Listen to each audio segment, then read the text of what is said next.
तो गूंगे बहरे और अंधे लोग रहते हैं, खुदा जाने यहाँ पर किस तरह जलसा हुआ होगा।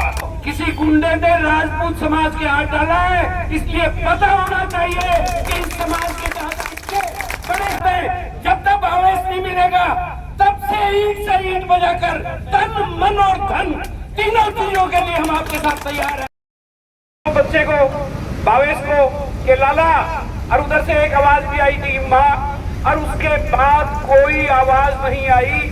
और ये पुलिस प्रशासन जिसके जुम्मे पूरी व्यवस्था की जिम्मेदारी थी, लंबे टाइम तक एसडीआरएफ की टीम के साथ में, बाकी सब व्यवस्था के साथ में एक ही एंगल पे काम करते रहे कि ये हिंसक पशु कहीं ले गया। यहाँ का रेंजर फॉरेस्टर कह रहा था कि कोई ऐसा सिस्टम नजर नहीं आ रहा कि हम ये कहते कि कोई हिंसक पशु ले गया। अगर कोई ले जाए हिंसक पशु, आप बघेरा और इनके बारे में जानते होंगे, बघेरे हैं यहाँ पे, और उसका वजन खुद का कितना है, बच्चे का वजन 20 किलो। वो कोई सिर के ऊपर उठा के हवा में नहीं ले गया कि हवा में उछालता हुआ ले गया हो, वो घसीट के ले गया होगा, वो पकड़ के कोई न कोई हरकत की, खून ब्लड भी आया होगा, कपड़े भी फटे होंगे, कोई और भी। ये है नहीं कि रास्ता बहुत साफ बना हुआ है, वहाँ कांटों में कपड़े भी उलझे होंगे और भी कुछ उलझा, लेकिन नहीं, एक ही एंगल पे काम करते रहे। मैं ये कहना चाहूंगा वहाँ का बाबा जी और बाबा जी के साथ में जो रात को ठहरे हुए लोग थे, और उससे पहले जो 2 आदमी आए हुए थे, पहले दिन वो हरकत कर रहे थे, वहाँ भी एक माँ और वो बहन बेटियां आई हुई थी कि हम तुम्हारा बच्चा हमें दे दो, तुम्हारा बच्चा हमें दे दो। लेकिन वो तो समझदार थी बूढ़ी माँ, बोलता हम अपने आप ही ले जाएंगे भाई। और ये देखा कि उसके बाद वो जो ऊपर जा रहे थे, ऊपर जाने की बजाय वो नीचे जा रहे थे कि ये अपने बेटे को ऊपर कहाँ लेके जाता। जब अपन उसको वापस उतर के आए तब तो ये नीचे जा रहे थे। ये हरकत हुई है, इसमें कोई दो राय नहीं। और हम ये मानकर चलते हैं सही मायने में तो कि बच्चे का अपहरण हुआ है, और अपहरण के पॉइंट ऑफ व्यू से अगर पुलिस इन्वेस्टिगेशन को दोबारा भी देखे तो आप टावर है वहां पे आपका, और आपका वो टावर है जो मेरे ख्याल से इतनी ऊंची पहाड़ी पे टावर आसपास में नहीं है, हर्ष में ही होगा अगर कहीं है तो। उस टावर के जरिए आप ये पता लगाइए कि वहां आखिर कौन कौन से टेलीफोन, कौन कौन से लोगों की बातें, और आसपास में भी जो टावर है उसमें अगर सर्च आउट करके कि इन्हीं मोबाइलों की इतने घंटे में बात हुई और फिर उसके बाद में सर्विलांस पे रख के उनके लोगों को पकड़ा जाए, तो हमारा जहां तक मानना है पुलिस की एक्टिवनेस अगर इस तरीके पर इस लाइन पे होती तो सही दिशा की बजाय गलत दिशा में चली गई। हम तो ये कहना चाहेंगे पुलिस से भी दोबारा कि आप लोग अपने अधिकारियों से मिलकर और पूरी जांच के लिए, हमने परसों पहले रोज 2 दिन पहले भी कहा, 3 दिन पहले भी कहा, गांव के लोग जो भेड़ बकरियां चराते हैं, गांव के वो लोग जिनको हम बावड़िया समाज के लोग भी कहते हैं, वो साथ थे पूरे के पूरे रास्ता बताने के लिए, और ये बताने के लिए उनका भी ऑब्जर्वेशन यही था कि साहब हिंसक पशु नहीं ले गया।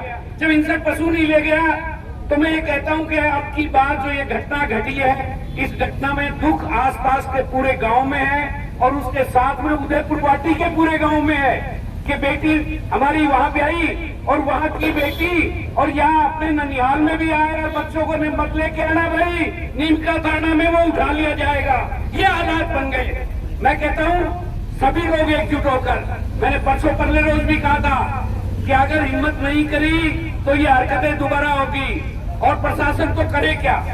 प्रशासन से पहले हमारे यहाँ राज्य सरकार ये जो बैठे हुए हैं और यहाँ के जो नेता लोग हैं, इन्होंने बहुत कुछ देख लिया, न लोगों में हिम्मत देखी, न आपने हिम्मत देखी। हमारा कामरेड भाई बोल रहा था, ऐसा लगता है जब यहाँ का जिला टूटा और उदासीनता जब देखी, यहाँ तो गूंगे बहरे और अंधे लोग रहते हैं, खुदा जाने यहाँ पर किस तरह जलसा हुआ होगा। बड़ा ऐसा लगता है जैसे सब कुछ सुन्न हो गया। ये नीम का थाना, ये नीम का थाना किस मुकाम पे पहुंच गया। यहाँ के धन्ना सेठ जितने भी है ना, ये 5 साल ये बॉडीगार्ड लिए फिरते हैं पुलिस का।